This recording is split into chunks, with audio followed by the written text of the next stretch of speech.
প্রথমত আমি এই ভাইটাকে অসংখ্য ধন্যবাদ জানাই যে এই বোনটার জন্য 24 ঘন্টা সবসময় ছটফট বা এদিক ওদিক ঘুরিয়ে বেড়াচ্ছিল, বৃষ্টিতে ভিজেও এদিক ওদিক করাচ্ছিল।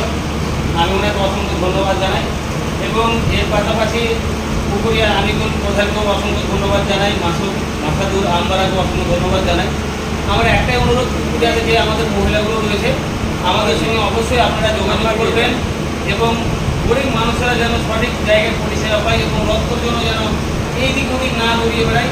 একটা মেম্বারের লোক যদি গড়িয়ে বেড়ায় তো আমরা একটু দুঃখিত, আমরা নিজেকে একটা খারাপ আছে যে আমরা একটা মেম্বারের মেয়ের পাশে দাঁড়াতে পারছি না, যে মেম্বার আমাদের পাশে সবসময় দাঁড়ায়।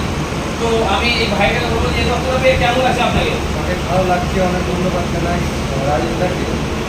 আমরা অনেক মোটামুটি করার পর রক্ত পাইনি, রাজেন্দ্র আমাদের আমরা লাগাই চলে এবং এই ভাইটা খুব ভালো, যেভাবে উনি পাশে দাঁড়ালেন, আজকালকার নিজের ভাইও পাশে দাঁড়াবে না।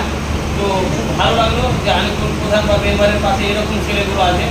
তাদেরকে বলবো যে এই ছেলেগুলোকে সবসময় আপনারা নজরে রাখবেন এবং আজকের তারিখ হচ্ছে 18/7/2024।